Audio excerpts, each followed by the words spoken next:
Hello, this is Rating Descending, where we watch IMDb's Worst 250 so you don't have to. My name is Abigail Ward. And I'm Michelle St. Clair. And tonight we are watching Ra 1. When the titular antagonist of an action game takes on physical form, it's only the game's less powerful protagonist who can save his creator's family. Let's watch.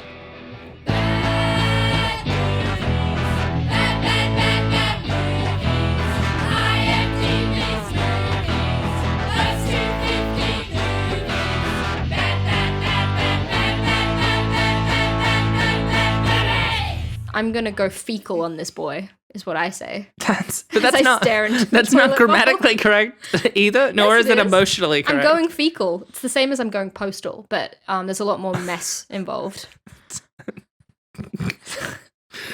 I hate so much of what you make. I hate so many of the words you make me listen to in my lifetime. We're doing this for 5 years, so you better get fucking comfortable. This is your life now. No, I mean, we've already done it for 8 years. It's just friendship. We have. When we finish this, we'll have been friends for 13 years, which is a very unlucky number. Wow. Yeah. Really makes you think. When this is done, a decade will have passed. Wait, what?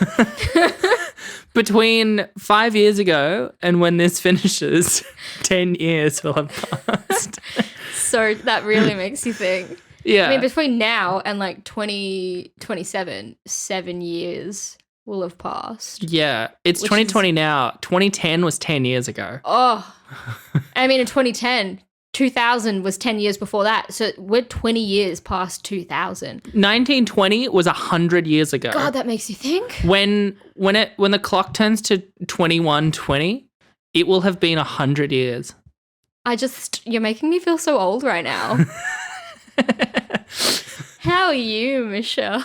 Yeah, bit of good, bit of bad. I feel like I've got two main updates for the people who might be interested. I'll start with the negative one, which is the PlayStation Pi thing. Because, I've had people ask me about it. And the answer is, the controller adapters arrive and they don't turn on. They don't seem to work. Like, when I plug it in. Have you tried soldering them? I don't know how the circuit works, so I don't know what I would solder it to. I don't get it. You're at the point in the project where now you're losing faith and you hate it and you want to get rid of it. Yeah, I feel like I've gotten 90% of the way, but then every time I try and attempt the last 10%, it just doesn't work. And I don't, you know how at the beginning I said, I don't know enough to be able to do this. This is the 10% I didn't know anything of. I feel like I just want to sit down and do this with someone who understands things. Because it's also hard because I don't have a keyboard to plug in to it, and I also don't have a PC, and so there's a lot of things that I'm really having to work around, and I already don't get it. What's your positive news? The positive though is that for the last in some ways for the last 10 years, but more actively over the last year, I've been trying to put this fucking guitar pedal board together, and yesterday I was doing an edit and I just had time between reviews and I just fucking sit down. The last few pedals arrived, I put it together, and it's no longer a haphazard piece of shit where things are falling off and all the cabling is awful. It's there. It's solid. It's good. It's the cabling is nice. The power is proper. It's fucking rad as hell. I did it. I feel alive. As a related thing to the pedal board, I put on Insta asking if anyone knew how to modify a New York City Big Muff circuit, and literally no one responded, which is fine. But if anyone out there knows how to modify a fuzz circuit, a specific thing, or install a fuzz circuit onto a Telecaster, please let me know, because I don't know and I want to do that, but I don't want to have to learn how to do all the things because I've learned from my mistakes with the PlayStation. I could talk about video games, but that I'm just talking at the audience, That's true. We want to talk with you guys, all right? So we're going to leave a bit of space here, and you can just talk at us for 30, 35 minutes. All right, go. Uh-huh. Yeah. Yeah, no, I get that. Oh, yeah. Oh, no, yeah. That's Right. Oh. Right. Yeah. 100%. No, that's really tough. Right. Yeah. But no, I feel you there. That's pretty good. Yeah, no, yeah, exactly. Oh, 100%. Yeah, no, full agree. That was my impression of Kieran from The Bachelor at The Bachelorette. Because he would always go, 100%. 100%. I noticed that I say 100% a lot in this podcast. Oh, 100%. I've been good. I have been very stressed with uni, but today I decided I'm not going to do any uni work. I'm taking a full day's break so I can just relax. And I made a cheesecake, which we're going to eat tonight, which I'm sure you're very excited for. I love your cheesecake so much. As I always describe it, the density is like a cloud that's about to rain. It's somehow both thick and dense, but also light and fluffy. Yeah, I mean, it's got the solid, dense flavor of cheesecake, but I whip egg whites into it, so it's really fluffy. But I also don't like cheesecakes that are too fluffy. Yeah, like that. What's that Uncle? The one that Brooke got. It was super fluffy. Uncle Tetsuo's. Yeah, I really don't like those cheesecakes. They are too fluffy. It almost feels like I'm eating a meringue of a cheesecake, but the meringue hasn't set yet. I don't like it. I like them. I wish they were a little more flavoursome, but I like them. Speaking of busy. Fuck segues. Let's talk about the film. Yeah. Let's do it. Ra 1. We have a lot to talk about, to be fair, so this might be a slightly longer episode. There's so much to talk about with this movie, and in my opinion, it's all positive. Me too. I mean, not all positive. It's obviously stupid in a lot of ways. Disagree. But we loved it. We loved it so much. It's so outlandishly fun and silly. Genuinely, I can't remember the last time I was that happy while watching a movie. We legitimately rewatched the first 10 minutes before we recorded this so we could be happy. We could feel happy. And it honestly, it's been the best 10 minutes of my day. The whole film was the highlight of our week. Yeah. I woke up this morning thinking about it, being like, last night was great. Yeah. I can't, it's, I don't want to just like preempt the movie too much. And I don't want to like over preempt the movie, but at the same time, like I can't just talk about enough in generalities how much like I just really had a good time. We will watch this again when Bad Movie Night is up and running. This has to be on the list. Oh yeah. So a couple of basic facts about Ra 1 before I go into the overview, and I want to do the overview early. Yeah. Just because there's a lot of plot and it's hard to talk about it and have it make sense. Yeah. Before we do the overview. Yeah, we got to go right into it because there's so much potential to talk about. This is an overview that's quite long for our overviews because it's 2.5 hours. The structure is nonsense. It's the longest movie we've done, right? Yeah. It's like 2 Paranormal Activities.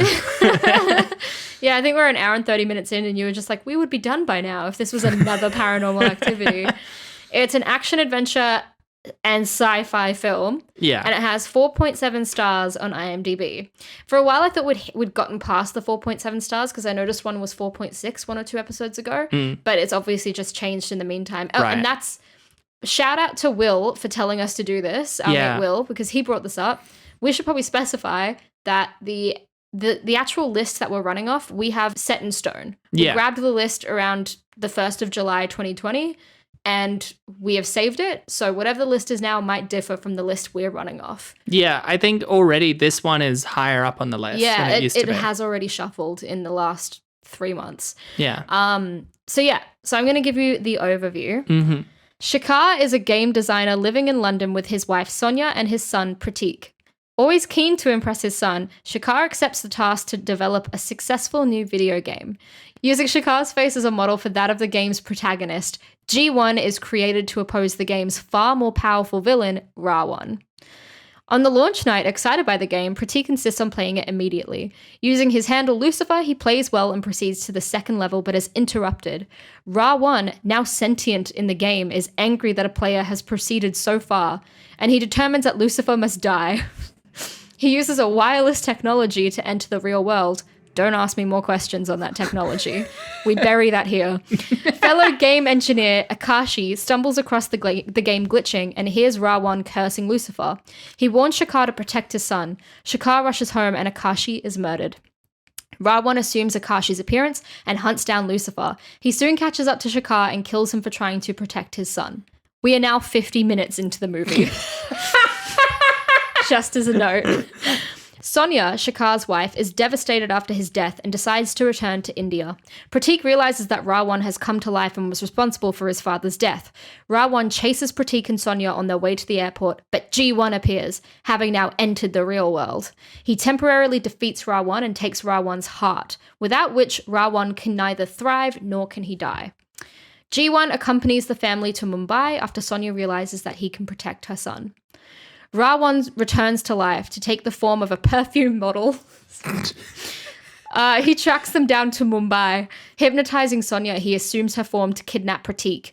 Rawan demands that he have his heart back and places the hypnotized real Sonia in a malfunctioning local train. The train crashes, but G1 saves Sonia and the civilians just in time. To save Pratik, he must now fight Rawan. After they begin to fight, they both end up reaching the 3rd level. G1 tricks Rawan into shooting him without his heart attached. Furious, Rawan creates 10 copies of himself. Pratik uses his late father's wisdom to identify the real Rawan via his shadow. G1 shoots Rawan and destroys him with a soul bullet. He breaks into pieces, and G1 absorbs all of them to ensure Rawan can't return. G1 dies and returns to the virtual world, but his heart remains behind. Pratik and Sonia return to London, where Pratik manages to restore G1 to the real world in remembrance of his late father. Hey. And that is the movie. I did my best. Which is more of an epic? This or Gone with the Wind? Because this. For sure. 100%. Just better on a lot of fronts. Fuck Scarlett O'Hara. The intermission of this, which by the way is 5 seconds long, which then defeats the purpose of an intermission, is way better than the intermission point of Gone with the Wind. It's the best intermission in the world. That is the best intermission in the world. Do not bring up Gone with the Wind again. The intermission of this film was nuts, though, because it really is when G1 comes back to life and he saves them and he's like looking at them through the car and they're all just spinning and it keeps spinning. It just keeps spinning. For like 10 minutes, they're all looking at each other and then it cuts to an intermission. Oh my God. When it hit the intermission, I mean, we're obviously skipping right to the intermission, but like when it hit that intermission, it was so funny because it felt like a whole movie happened. Yeah. It was one movie that was then actually a prequel for the second movie after the intermission. Well, let's talk about structure for a second. Okay, we had a lot of things to say about the structure of this film because it starts and you're like, okay, Shakhar's a video game designer. We're following him. It's his story. He really wants to impress his son. He's a dweeby little nerd man. And you're following it along thinking, okay, when are we getting to the inciting incident of his story? And you're 45 minutes deep when finally Rawan comes to life and you're like, finally the film's beginning. You're wrong. You're wrong. Yeah. Because Shakhar dies very soon afterwards and you're like, who the fuck are we following? Yeah, I really didn't see it coming. Me neither. Genuinely. We both had to stop and look at, we stopped the film various times, various moments to just take a breather because there was a lot happening. But that just made us have to stop the film for a good long while just to think about the fact that our protagonist was dead. Yeah. Like 50 minutes into the film. It made me question for a little bit like what my assumptions were about the age demographic of this movie. And then I turned out to be right. It's a movie made by and for 12-year-old boys. But that moment really, I was like, that's kind of a bold fucking move for this movie. Because like I'm still confused as to who the protagonist is meant to be. When Shakhar dies, it's like, is it meant to be his son? Or is it meant to be, it's obviously not G1. It can't be G1. It can't We don't see anything from G1's perspective. He also doesn't grow or change. No, he stays exactly the same. It's got to be Pratik, right? Because at the beginning of the movie, he idolizes villains. Yeah. And then at the end of the movie, he likes heroes. It is his story. It's just that we never really see things through his eyes. Yeah. It's always the people around him. Yeah. For a while I was like, maybe it's Sonia. But then I was like, no, it can't be Sonia. It's just, it really threw us a curveball. It really just abandoned the way the whole film felt like it was going and picked up a new story. It really was just like 2 full movies. And the intermission where they meet G1, I'm like, this should have been the fucking first act turn, man. Oh, yeah. As soon as it happened, I'm like, this could have been 20 minutes in. Yeah. Without a doubt, it could have been 20 minutes in, maybe 25. They could have cut the first 2 musical numbers and saved a lot of time. I really enjoyed, though, the musical number that was in particular about how much Shakhar fucks and how much he loves his wife. Yeah, Brooke was like, what are they singing about? And I was like, he released a video game and he loves his wife. Yeah. And you know what? That's the energy I want to bring to the world. 100%. That could be you. That's what I want. But you playing, baby, you playing. I'm just playing hard to get. No, you're just playing video games. Yeah, I'm not releasing them. One of the many positives I will say about this movie, unpredictable. I love that. And That's yet, a sexy quality to have. It's kind of like putting a dangerous cat in a bag. You don't really, generally what's going to happen, but you don't really know exactly how it's going to shake out. No, you don't want to find out. Otherwise, the cat's out of the bag. And I know because of... Nice. Thanks. Nice. Thanks. Thanks. Yeah. That was really funny. I get Zach Braff in Scrubs when he's dating Mandy Moore, okay? I get it. Freaks me out. Anyway, yeah, the structure was havoc and mayhem, and I loved it. Yeah. But yeah, that intermission point where G1 comes, you're like, okay, so this is the film. It's about a family who have a dead dad and a villain from a video game pursuing them with the hero of the video game protecting them. That's the movie. Yeah. It just took us like an hour to get there. Yeah. That's when the movie woke up. So long. And I guess, I don't know whether it's a... Because I know singing and dancing is more common in Indian movies. It's a specific trait of Bollywood, but I don't know if this is actually a Bollywood movie or if it's just an Indian-made movie. I can tell you about that. Okay, well, we'll get to it. But the bit that did... I always enjoyed every single time they went into a musical number because it was so fucking ridiculous. But also every musical number was really quite long because it was just the full song. It was and not like a 2-minute pop song, like a 4.5-minute album track, like a full song. So, here's a bit of information for you about those songs. Yeah. So, I'll tell you now. It is technically a Bollywood film. Okay. But when you look it up, it doesn't really say, it hits all the defining traits of what a Bollywood film is. Mostly a Bollywood film is now just considered a film that uses Hindi as the language. Oh, okay. Yeah, and I've in my research today, so I'll say off the bat, doing research into this film has made me realize how little I know about Indian cinema and how much I would like to know about Indian cinema. Everything I know about Indian cinema is from that guy I knew at film school, Abigail. Yeah, who was one of the smartest men I've ever met. He was so interesting. Yeah. No, doing this small bit of research, I'm like, Indian cinema is there's so much history. There is so much content. Yeah. There is so much interesting trivia and facts, so many stars. It has it's a whole culture that I am not associated with and don't know anything about, and I would love to know more about. In my brief research, this is technically a Bollywood film. Some would deem it the classic Bollywood film that we're all familiar with, which they label a masala film. Okay. And a masala film has a couple of key identifying traits in it. Usually it's a lot of genres at the same time. It's action, it's romance, it's sci-fi. Yeah, exactly like this film. And it has musical numbers. Yeah. So that's kind of what we all think of as the traditional Bollywood film. But really a Bollywood film can also just be a film that uses Hindi as the language. And this film does that. It does. It uses a blend of Hindi and English. It does. And that's because they were smart and wanted to market it to outside of India. Yeah. There's also another industry in India called Kollywood, and Kollywood is the cinema industry that uses the language Tamil. Oh, so it's South India. Yeah. Yeah. Exactly. So you've got Bollywood and Kollywood. There's so many languages in India that there's a lot of different sub-film. Well, I noticed at one point they mentioned that he was speaking a little bit of Tamil. I think there was a reference in the beginning of the film. He was correcting his wife's Tamil because she's Punjabi. Oh, okay. I don't even remember that. Okay. But there you go.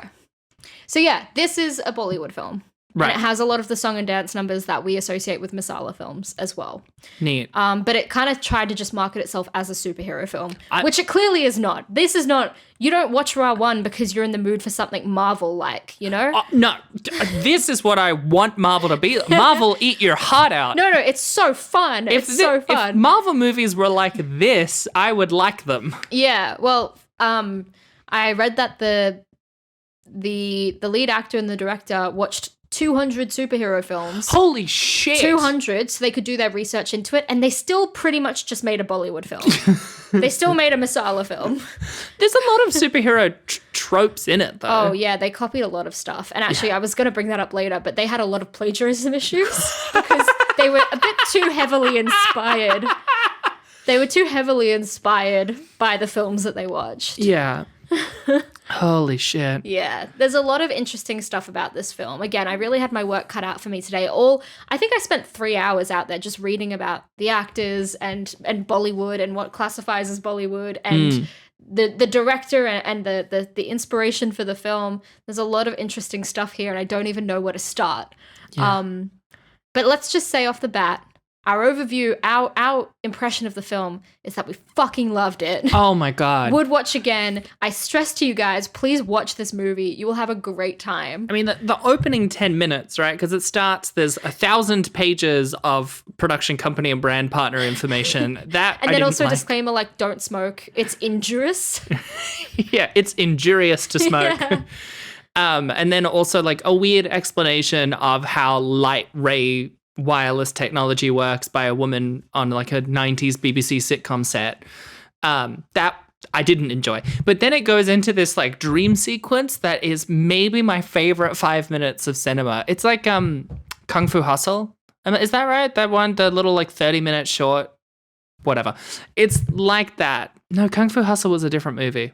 Yeah, that first like 5-minute dream sequence was fucking fantastic. It was the best thing I've ever seen. It's got Priyanka Chopra like up on the she's like hoisted in the air. Yeah. He's like fighting a man with a gun that has a mouth. Yeah. His sword bends and breaks. He doesn't fire. He throws it into the air. He just throws it away. And then he also battles like 3 female samurais. Yeah. That are who are meant to be clearly, like Bruce Lee's sisters or Bruce something? Lee's friends. Yeah. And 2 of them are definitely white women. Yeah. For sure. Yeah. There's a lot of I don't know about you, but I felt like there was a lot of karate references and martial arts references. Oh, tons. Yeah, they kept bringing it up, and they kept talking about how one of the characters was Jackie Chan. Yeah. Which actually I have some information about. Okay. But yeah, that first 10 minutes is delightful. I would watch that again and again with no hesitation. The best. Yeah, it's especially that opener. I really, really enjoyed that. Also, just a quick note as well about Bollywood. Is that the reason I would like to know more about Bollywood is that because India has such a huge population, they require more cinema. Yeah, they require more content. And so, like, this is an old stat, so it's not too applicable. But I read that in 2001 ticket sales, Indian cinema, including Bollywood, reportedly sold an estimated 3.6 billion tickets worldwide, compared to Hollywood's 2.6 billion. Yeah, that's long been a thing of like Bollywood makes more money. Yeah. And way more movies than Hollywood does. Yeah. And that's why I'm like, we are missing out on so much cinema because we're not watching it. It just, this whole thing's been eye-opening to how Western my cinema taste is and how that should change. Well, it's also interesting when we talk about like Western taste of cinema because it's not like we only watch English movies, right? Because we also have seen like French and German movies, but we've also watched like Japanese movies and sorry, my brain's blanking. But we've watched movies from less English countries, but not really from India or China. Like there's still these like huge regions with enormous amounts of people that I don't think I've ever really watched. Yeah, well, I feel like I've watched a lot of European cinema. Yeah. Like I watched a lot of Scandi stuff and a lot of French things, a lot of Italian things, even some Russian things. But I never have watched any Bollywood. The one point of reference I have is Pride and Prejudice. Yeah. Which was also made by a woman that is, I think she's English. Like she was born in England. Yeah. I mean, she made Beckett Like Beckham. I don't actually, she's like half English, half Indian, I think. She's worked a lot in England. I mean, it helps that, but yeah, the reason, colonialism. Yeah. The reason I've seen Bride and Prejudice is that she works in England primarily and has made a lot of famous English stuff too. So yeah, we should watch more Bollywood stuff. It looks like there's some really good stuff there. Or the really is, I mean, as I've said, most of the info I know about Indian cinema is from Abhiram, and he was saying maybe we should not watch more Bollywood cinema specifically, but more Indian cinema in general. just leading into the fact that we don't really know much about Bollywood, Yeah. some stuff about the actors that I wanted to talk to you about. Okay. And this really drives home the fact that we are completely cut off from a huge industry of cinema. Yeah. The guy that plays the main character, the guy that plays G1 and Shakar, his name is Shahrukh Khan. Right. Some people refer to him as SRK. He is referred to in the media as King of Bollywood Wow. and King Khan. Oh, shit. He has appeared in more than 80 Hindi films. He's earned numerous accolades. He's described as one of the most successful stars in the world. Holy shit. He has his own In the Media wiki page Oh my when God. I did research. It's SKR In the Media. I figured that he was... SRK. I figured that he was very famous just because of the nature of this movie, but He is. yeah. He's not just very famous. He is literally listed as a megastar. Jesus. In 2011, he was declared the biggest movie star you've never heard of. Perhaps the world's biggest movie star, period, by Steven Zaitchik of the Los Angeles Times. According to a popularity survey, 3.2 billion people around the world know who Shah Rukh Khan is, and that's more than how many people know Tom Cruise. Just to put it in perspective. Yeah, that's Some almost people estimate half it's closer to 4 billion. That would be more than half of the people on the planet. We'd be in the minority of people that don't know who he is. Because had you ever heard of this man before you watched this film? No, I've heard of some Indian actors like Priyanka Chopra and Imran Khan who died earlier this year, but I've never heard of this guy. Yeah. Another thing as well is that he is one of the 3 Khans. So in Bollywood, there's like this triumvirate of actors who are unrelated who share the same surname. Oh, that's fun. Yeah, they're unrelated. They happen to share the same surname, and they were all born in 1965, Whoa. which is crazy. Due to their longevity and high popularity, they're considered the most successful movie stars in the history of Indian cinema ever. Wow. Yeah, which is crazy. So this guy is huge. Some people estimated that his fans, like his fan base, could total something close to 1 billion people. Jesus. Yeah, he's massive. And again, it just blew my mind. I was like, this guy is way more famous than Tom Cruise, and we've never heard his name ever. Yeah. And also just a small note about him is that he's married to a woman called Gauri Khan. She's a producer and a designer. She was one of the producers on Ra1. That makes sense. She was named as one of Fortune magazine's 50 most powerful women in 2018. Jesus. I did a little researching, not just like articles. I just wanted to see like gossip columns about these people to see what the general like feel for them was, like how India viewed them. They are really seen as a very wholesome, happy couple. They've got a family. They are very honest with the media. They're like, we've had our ups and downs, but lockdown has brought us really close together. Aww. Like he's a huge family man. He apparently he said that whenever he's sad, he fixes it with a hug from his kids. Like he's just a very wholesome dude. Well, you get that vibe in the beginning of the film because he talks a lot about how much he loves his wife and wants to please his son. Yes, that is him. And to be honest, refreshing. Love it. Yeah. I was so happy he wasn't like a whiny video game nerd who hated his wife. He really loved his fucking wife. Well, apparently, Shah Rukh Khan, like his inspiration for the film is that he wanted it to be about a dad and his son because he feels it's underrepresented in Indian cinema is films about dads and sons, which is interesting because I feel like it's overrepresented in our industry. Americans are obsessed with making movies about fathers, and I blame Spielberg for it. That guy's obsessed with his dad. Yeah, true. So his wife Sonia, that is played by Kareena Kapoor. Who you spent a majority of the movie falling madly in love with. She's so beautiful. And actually, the more research I did into Kareena Kapoor, the hotter she has become. So she's noted for playing a variety of characters in a range of film genres. She's one of Bollywood's most popular and highest paid actresses. Wow. So she's also a huge superstar. Her off-screen life is the subject of widespread coverage in media. She has a reputation for being outspoken and assertive. She has started her own line of clothing and cosmetics. She's worked with UNICEF since 2014 to advocate for the education of girls in India and an increase in quality education as well.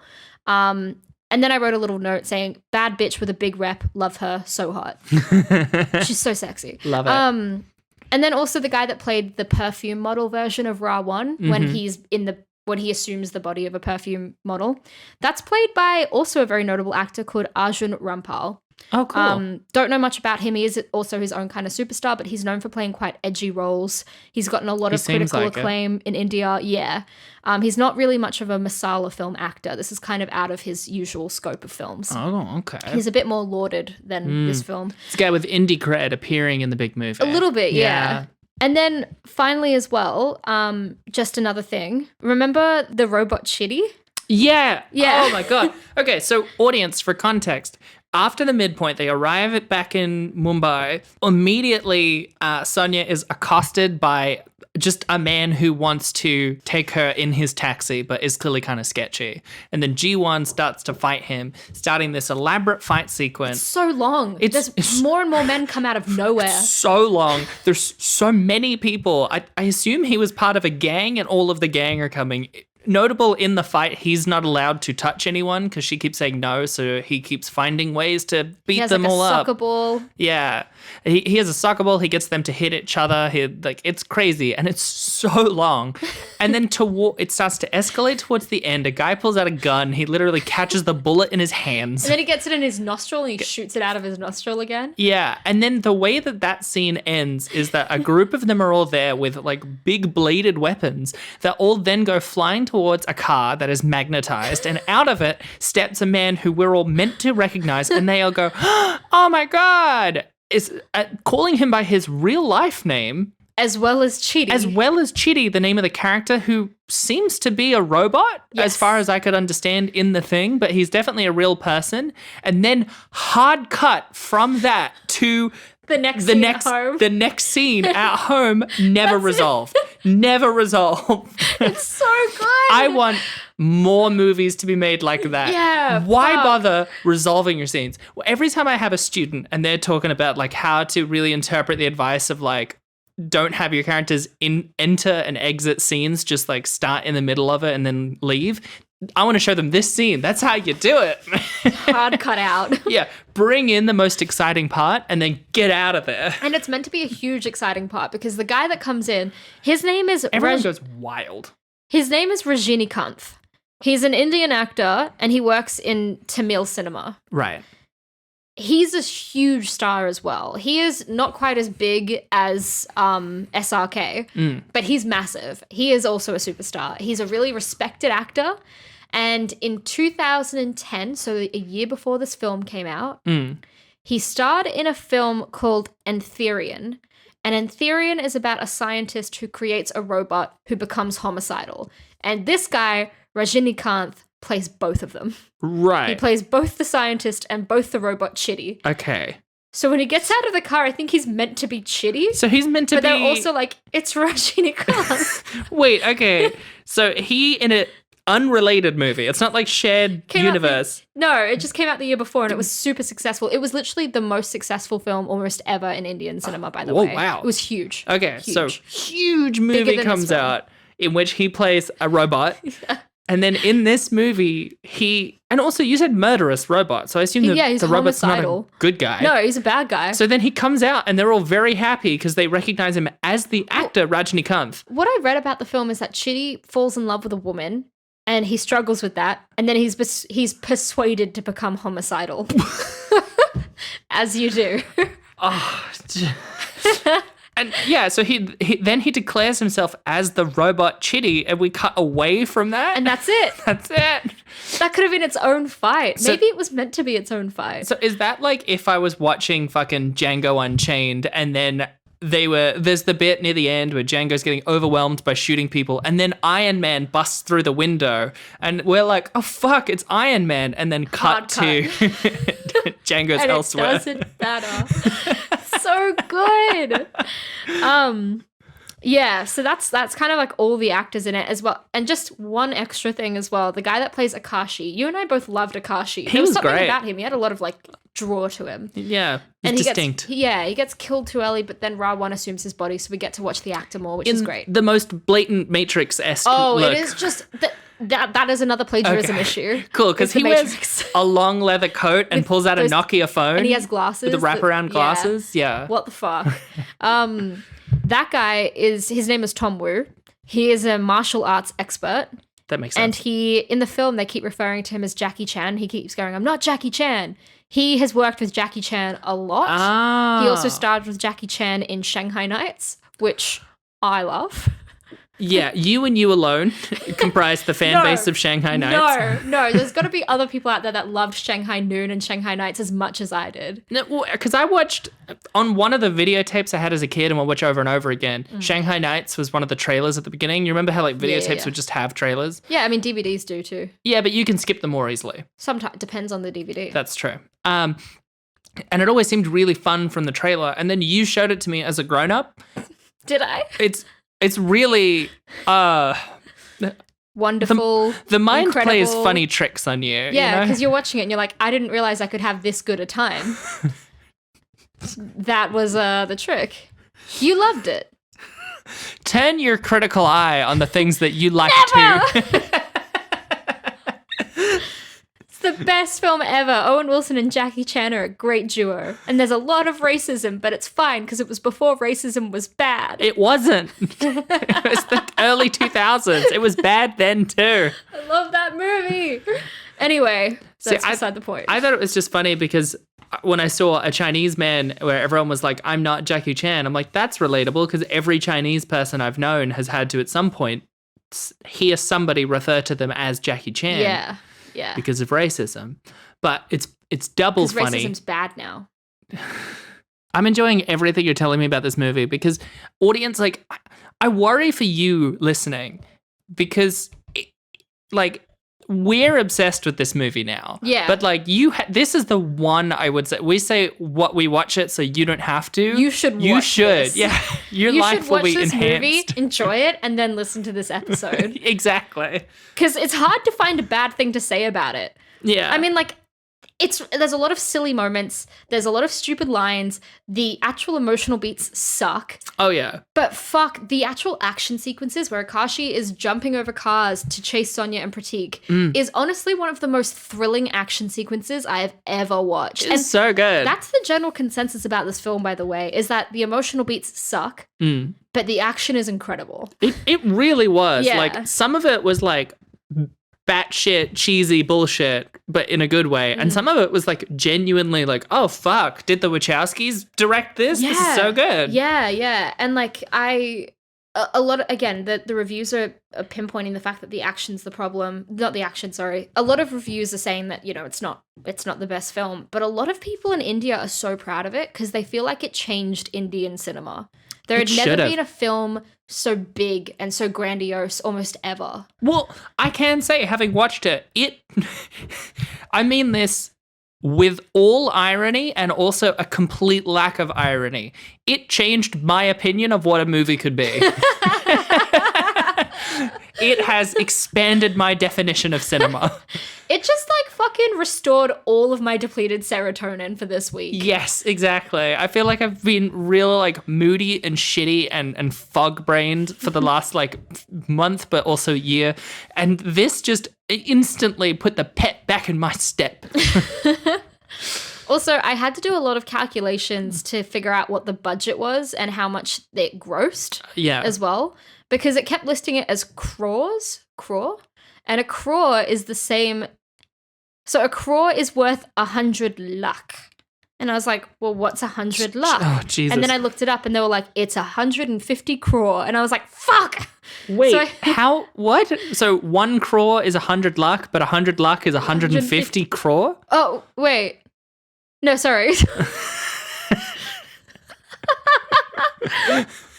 Because I was like, man, this economy can't keep going. 1 crore is 100 lakh. And then when I looked up what 100 lakh was, it said it was 1 crore. And I was like, what the fuck are these things? Well, they sound like their dollars and cents, right? No, well, we're talking about rupees. So you've got rupees. Yeah. Oh, yeah. So I was like, what is a lakh in association with a rupee? And I couldn't figure it out. So if anyone knows, if anyone understands, please let me know. Yeah. If Either we have way, any listeners who understand the most basic information about the Indian economy. I did try and look this up though, and I couldn't figure it out. Rupees, however, I went right back to the source and figured out I got an estimate on the rupees that were spent and then converted it over. So Ra 1 had a budget of 1.3 billion rupees, which comes out like in Australian dollars right now, that is $24 million. That's pretty cheap. Yeah, $25 million. And then the actual money that it made was 2.7 billion rupees, so $40 million in Australia. That's okay. So it's like, it didn't gross enough, I don't think. This is exactly why when American movies are like, we made this movie for $180 million. And I'm like, why? Because other countries can make perfectly good movies with their blockbusters are $25 million. Yeah, exactly. When I see that an American indie movie is like, oh yeah, it's an indie movie. We only had like $8 million. And I'm like, in fucking Australia, you have to kill your husband for $8 million. Yeah. Like, what the fuck? I mean, thinking of some of the special effects that they carried off in that film, that's sick. Because really, again, the problem was that it doesn't translate very well to a Western audience because we're not used to fucking music videos in the middle of our films. Well, I also don't think it's a movie made by human beings. I just... I think it's a movie made by the sweetest man in the world and a director that saw his vision, and it came out as the dumbest superhero film ever. I stand by what I said. It's made for 12-year-old boys. Like, it's everything in it really like brought me back to everything that was bombarded at me when I was 12 years old. Yeah. Because it everything down to like the ridiculous red and black outfits for Ra1 being a bad guy, the very, very obvious wordplay that they mention of him being Ra1 and that being a pun on Ravan, the demon, all of it really like focused into what seems really cool to a 12-year-old boy. And I think it did that perfectly. Yeah. One thing I will say, like on a note of cultural differences, as a potential negative, when he stops the train, so there's a bit where Sonya's on a train and he has to stop it, and then he stops it sort of in that it still bursts through the train station and out onto the street. Yeah, there was so much damage caused. Oh, so much, but I guess less people died. Most people didn't die. And then he stops it, and then just as he stops it, he turns around, and then behind him is a big statue of Ganesh, and then there's also a song playing that is like screaming out, "Praise Lord Ganesh," and we said, like, isn't that kind of like if Captain America stops a train and then turns around and there's a big crucifix and there's then a country song that plays. Praise Jesus. Yeah, it's so odd to see. No, agreed. Also, as you said, I really was in love with Sonya for the whole film. Yeah. Just, what a beautiful woman. Beautiful eyes. She's very pretty. Oh. Sorry, I just thought of her again. I also love how they met. Like, I wish I knew how to direct a scene where every single shot involves making wind blow through her hair and hers alone. And how did they keep it so soft and silky the whole time? You can brush hair if it gets out of order, but it can make it frizzy sometimes. How did they keep her so glossy and soft? And they conditioned it every single shot. God damn. It makes a lot of sense that the husband is killed now that I think about it, because he looks so goofy, and I kept being like, why is she with him? And it's so that she could have a romantic thing with the very sexy G1. Well, but also, he's goofy, but like, he loves her and she's goofy too. She's less goofy, but she does a lot of like pratfalls and stuff. Yeah, but I think like they gave her this goofy husband again to set up the fact that she'll have chemistry with the very sexy G1 played by the same guy. By the way, worst haircut. Like, I definitely, it's not that I thought the big curly hair looked sexy on SRK. It's that I feel like the faux hawk, which is already, as I said to you when we watched it, maybe my least favorite male haircut, but it also was one of those faux hawks that was like too narrow on his head, so it made his head look tapered. There was a lot of bad haircuts in this film. I feel like Pratik had a bad haircut too. It was just a bit too long. Yeah, it was. Just needed a bit of a trim on the end. It was like if like a 60s shag was sort of left to its own devices for a whole year. Yeah. A little too much. Yeah, but it was also too sleek and too pristine as a little bob. Either way. Do you want to hear some trivia about the film? I want to hear every single piece of information that exists about this movie. Well, I'm not going to be able to do that. Yeah, there's so much information about this movie. There was 281 items of trivia on IMDb about Ra1. I had to filter it down into maybe 10 or so ones that seemed the most interesting. Yeah. So we were talking about the wonderful songs. They were a highlight. The first song that started when they're at the launch was the best. Yeah. Was the funnest. Definitely the best one. Criminal. That song is called Criminal, and it's about how much he loves his wife and how happy he is about his video game. My least favorite was the one that was weirdly interspliced with Stand By Me. Oh my God. That also encompassed a full montage. By the way, this movie twice does a montage, but instead of it being like a 30-second montage, it'll be like a 5-minute montage. It's a sequence, like it's a 5-minute sequence, and then in the middle they stop for a moment, and then there's a scene, and then the actual song and montage resumes again. Yeah, they started doing this odd half Stand By Me cover, half original song, and then had an anti-smoking scene, and then resumed the. So the first song, called Criminal, it was recorded by Akon. The American R&B singer Akon. I knew it wasn't SRK, but No. I didn't see that coming. Yeah, it was fucking Akon, and he didn't just do Criminal. He did the song at the end of the film, or towards the end, before Sonia gets hypnotized and she takes Pratik. And that song is called Shamak Chalo. Ah, yes. I don't think I pronounced that very well. Shamak Chalo. I don't know. The one that was like in English, Sizzling Siren. Sizzling Siren, exactly. And she's wearing the red dress, which apparently was a very, like, people went nuts for her outfit in that scene. Apparently because it was a blend of styles. It wasn't just like again, this is something I shouldn't mention because I don't know enough information about it, but it was some kind of shawl and wrap mixed with a different style of shawl and wrap, and people in India lost their minds like over half a sari, but not quite. Yeah, it was like a sari mixed with a dhothi. Fuck, I am so sorry. Anyone who knows more about this, I apologize to you right now. We're trying and we're open to corrections, and I feel like that's the best we can be. Always, 100%. But yeah, that's a very distinctive song, and that was another one that Akon did. And apparently he loved doing it. Like, they didn't ask him to, but he started singing the song in Hindi. Like, he did a recording of it in Hindi. And they said that he picked it up really naturally. Nice. Really well. Yeah, go Akon. Yeah.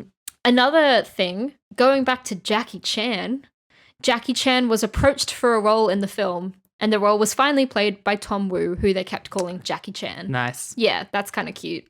Also, so SRK is such a huge star that while shooting the film in Mumbai, the Russian president Dmitry Medvedev. Yeah. He was the guy who was between Putin. So like Putin for 8 years, and then Dmitry Medvedev, who was his prime minister and then for 4, Putin, and then more Putin. Extra Putin. Yeah. With a side of Putin. Always Putin. I'll get a little Putin on the side. While shooting for the film in Mumbai, Russian President Dmitry Medvedev visited the studios so he could just watch Khan at work. Again, Fair. Huge superstar. He just wanted to see him on set. He's a bad man, but on this thing, he's right. Yeah. This production was enormous. The film crew consisted of more than 5,000 members from India, holy fuck, Italy, and the US, and was pieced together by more than 1,000 people working in shifts in around 15 studios across the world. Holy shit. It features 3,500 special effect shots. Oh my God. This is a huge film. Huge feat. It's if insane. This was American, it would cost $250 million. And I gotta say, you know the reason why we love this film so much? And Why? I'm gonna synthesize 50 pieces of trivia into one. Okay. A lot of love and a lot of care went into this film. So much. And even though it's a silly film and it has a lot of dumb bits, and we would watch it again so we can drink to it, especially because Brooke pointed out there should be a drinking game every time it goes, rah! There's this one piece of music that is just them going, rah! That would be a great drinking game because it happens about 80 times. It was like screamed. It was like, rah! Rah! So good. But there's, again, aside from the silly parts, there's so much love and care that went into it and so much effort and work. And that is why it's a great film to watch. Yeah. It's not, it wasn't neglected. It wasn't like a second thought. They tried really hard. Yeah. And we still enjoy it. A lot of American studio movies, some of them can still be interesting and fun, right? But some of them, like, say Iron Man 2, it's maybe my least favorite Marvel movie, and it really feels like a paint-by-numbers movie. Yeah. Nobody there really cares. And you can feel it on the screen when that happens so much. Exactly. This really does feel like something that everyone had fun making and also wanted to make. Yeah. And again, apparently, like, SRK has this incredible charisma just as a person. And when he's working, he's fully into it. He's fully committed, and everyone around him gets really into it as well. Yeah. I can see why this guy is a megastar. He's an angel. He's a hard worker, and he's passionate. It's great. I synthesized as well about 5 different pieces of trivia about the suits that they wear into one longer piece of trivia. Maybe my strongest criticism of the movie is how how much I hate looking at the suits they wear. That is so upsetting because they spent a long time designing them. And actually, SRK himself later said that he was disappointed by the end result. It took the actors 20 minutes to put the suits on and 40 minutes to remove them every time they wore them. Oh my God. The non-porous nature of the suits that were created stirred an intense heat inside of the suits. Yeah, they would. It caused excessive perspiration despite the presence of special air conditioning ducts. Each superhero suit cost an estimated 10 million rupees to make. Oh my God. Yeah. Holy shit. That's a lot. That reminds me of how with RoboCop, like Frank Weller's suit was so big, but it was also so hot. They had to like install air conditioning inside of it. Yeah. As I mentioned, Khan watched 200 superhero films for this. So did the director as well. Yeah. By the way, the director is not like he's a decent Indian director, but he hasn't really done anything too notable. Okay, so it's Khan's movie. It is Khan's movie for sure, because every decision seems to have been made by him. This is his child, even though it was actually the director that brainstormed the idea in the first place. So the film, like, again, this is probably why the film faced a lot of allegations of plagiarism, with similarities to Terminator 2 Judgment Day, the Batman series, Iron Man 2008, The Sorcerer's Apprentice, and Tron Legacy, as well as The Matrix. They just drew on too many comparisons. Yeah. Especially like when you think about it with Iron Man, the whole heart's in the center. Doesn't Iron Man have a little... Yeah. Yeah. He has his arc reactor. That's it. Love the superhero. Love that. I mean, it functions completely differently than it does in this movie. It's just the same thing of a heart in the middle, but that's not even his heart. It's just an energy source. But apparently there was too many visual similarities. Yeah. So, I mean, yeah. This movie wears its influences on its sleeve. Yeah. People accuse Tarantino of plagiarism because sometimes it's like too on the nose. This movie is arguably too on the nose. This is up the nose. It's up your nose, babe. This is another thing that makes Kareena Kapoor ultra sexy. Okay. She did all of her own stunts. Love it. Love it. Also, 3 actors had initially been considered for her part, but she got it because she insisted on having it. This woman, like, I was reading quotes from her, and a lot of her quotes was, I'm a hellraiser. I don't give a fuck. I'm proud about who I am. Yeah. If a man cheated on me, I'd cut his balls off. Like, this woman is insane. I'm obsessed with her. Next time I'm applying to edit a film and then I get an email back being like, oh, we said we wanted young women, but actually we want to choose this older man. I'm just going to be like, sorry, it is my job. So apparently Khan, he wanted to finance the film. He didn't want to borrow money. He wanted to finance the film. With the assistance of, because the production team that did it was his wife's production house. Yeah. And I don't know who else they partnered with, but they obviously struggled to get the funding for the movie. So Khan he reportedly hosted a television show so he could finance this movie. Love it. Yeah. Inventive. So another thing is that, the film set records for the biggest single day net revenue and the biggest 3-day opening weekend earned by a Bollywood film. This broke the previous records held by Bodyguard. Okay. That can't be the Bodyguard we're thinking of because it's said by a Bollywood film. Yeah. Also, this shook me. Okay. They released an actual game. Ra1, the game.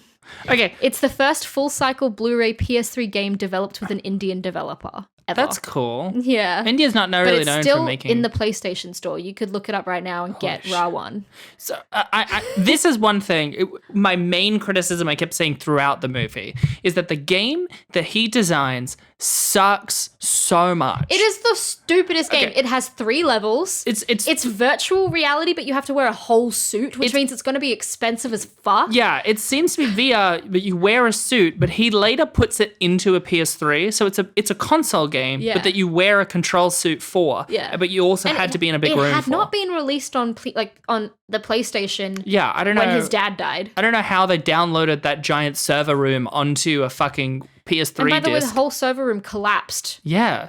What? But outside of that, so it's 2011, PS3 era, and the game is basically like a 2-person stage fighter game with only one character, which is G1, and you fight against only one guy, which is Ra1. Already worse than the Super Nintendo era. This is the rant I've been waiting for. Level 1 is just a fight between them, just like any other fucking game. Then level 2 is survive for 2 minutes on this small stage, which means it's 2 minutes long to get through the second third of the game. Yeah. Then level 3, the final level of this game, which by the way may have taken you 5 minutes to get to on this fucking full-priced PS3 game.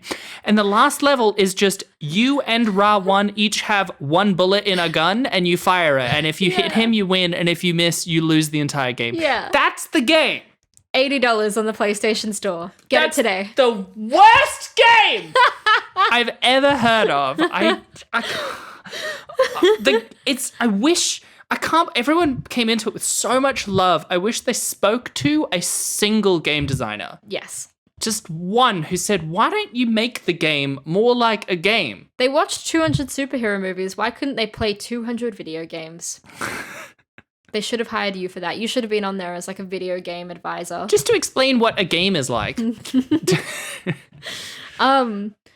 my last piece of trivia for you. SRK plays Shakar. Mm-hmm. Shakar is both buried and his ashes are scattered in the film. I noticed that. Yeah. I noticed that. They bury his coffin and then they scatter his ashes. And by the way, Pratik put some in his ashes and it never comes back. He just kept a bit of his dad loose form in his pocket. Next laundry cycle, his dad's gone. Do you want some reviews? I would love some reviews. The reviews are great. As a general note, on Rotten Tomatoes, there were a lot of good reviews for this. Yeah, that makes sense. So upon release, it received mixed to positive reviews from critics in India and generally positive reviews overseas. Review aggregate website Rotten Tomatoes reported a 61% approval rating. That's the highest any film that we've done so far has gotten. Yeah. It's on Metacritic, Ra1 holds a rating of 60%. Jesus. On Metacritic. That's okay. So here's a review from John Anderson from Variety magazine. Much of the film is marked by a sense of dead air, owing to the fact that there's not a lot of story, but nevertheless, per Bollywood conventions, a lot of time to fill. Yeah. Here's another one from Anil Sinanan from Time Out. King Khan holds it together. That is a positive review. Another positive review from Kirk Honeycutt from The Hollywood Reporter. By the way, Kirk Honeycutt is the best name ever. 100%. Well done. He says, Ra1 serves two masters, good family values and good capitalist instincts. Well said, Kirk. And here is a review from IMDb user JPJP103. And it reads as such. It's almost formatted like a letter. I just saw this film, and wow, it has everything. 10 out of 10. Will not spoil others' experience with additional details. Just go watch the film. SRK at his best. Visual wonder. Better than Avatar. Arjun rocks. Karina looks so good. Sure to break every record. Look forward to seeing again. Just like Inception, to make sure that I got everything. Storyline will surprise you. It's really good. Take care. Love, Paul. Every review should be written like that. 100%. It's so affectionate and sweet. Thanks, Paul. That was lovely. So yeah, that's the critics' consensus of the film is quite positive. I'm surprised that on IMDb why is it so negative? Yeah. I don't know. The user ratings are lower than the critic ratings. Which is uncommon. Well, depends on the movie. If the movie has anything resembling a feminist value or feminist narrative, then it's very common. This is true. If a movie takes something that people liked when they were a kid and tries to do anything interesting with it, then it's very common. Last Jedi. Last Jedi. What rating would you give it? So there's two things at play immediately, right? And it's the fight between what do we count as a good movie, right? Because like if I look at it critically, objectively, the movie does suck. Like, the movie's bad. Yeah, it's bad. It's bad. It's badly written. You could cut Bad performances. Bad performances. You could cut an hour out of it, and it would probably be the same movie. It's way too long. It's very flat at times. It's the design of it sucks. A lot of the interiors, as I said, look like a 90s BBC sitcom, and a lot of the outfits look like they were dreamed up by someone's kid. Yeah, I mean, it sucks. And yet I had so much genuine fun watching it. Like, it all blended. The line between ironically enjoying something and actually enjoying it was the same line. It was blurred. You described it as Stockholm Syndrome as a film, because we were watching it being like, yeah, this is bad. And I think we were 20 minutes deep when we were like, is it bad? I think it's good. It's like the movie that Ultraviolet wishes it was. Oh my God. Which is on the list. Which is on the list, and I'm so excited for. Me too. But like, I think it's because a lot of the movies that are this bad take themselves really seriously. But this movie just wanted to have a good time, and I had a good time with it. Yeah. So if I'm rating it at what it is trying to be, it does that almost perfectly. Yeah. Right? It would be a 10. So I'm just going to knock points off for a movie that's centered around a particular video game, but the video game is just badly designed. So that means I'm going to give it an 8. Nice. Again, same thing with me. I really enjoyed it. More than anything, I really loved that it opened my eyes to how interesting and fun and cool Indian cinema could be. I loved doing research into this because I'm like, fuck yeah, now I want to watch more Indian cinema. I want to watch more Bollywood and Collywood and masala films. They're all fun. So I love that it's inspired that within me. I had a great time. Would watch it again. I'll give it a 7 out of 10. 7? Yeah. I amend mine to 7.5, to be honest, just to take it out of the like actually genuinely really good movies. Yeah, exactly. But like, I stand by that. Like, I had a better time watching it than a lot of other movies I've tried to watch. I don't think anything we've watched so far has gotten above a 5 for us, so this is exciting. I think only one thing has gotten above a 4. Yeah. Like, it's so much higher. It's also the only one that's higher than the rating on IMDb. My new mission with this podcast is to get an audience big enough that we can push this movie out of the list. Yes. It doesn't deserve to be here. Yes. Repair the reputation of Ra One. I know that this movie is really bad on every level, but it's also so good. It's also the best film I've ever seen. And I mean that. I'm obsessed with it. I could watch more movies of different genres and broaden my scope of cinema, or I could rewatch this movie again and again and again. Do you want to watch it now? Yeah, I do. Let's go do that. All movies to be like this. Gregory Plotkin wishes he could edit a movie like this. Gregory Plotkin, have you responded to our Jewel request yet? Oh, it's not out yet. We'll be seeing you soon, Gregory.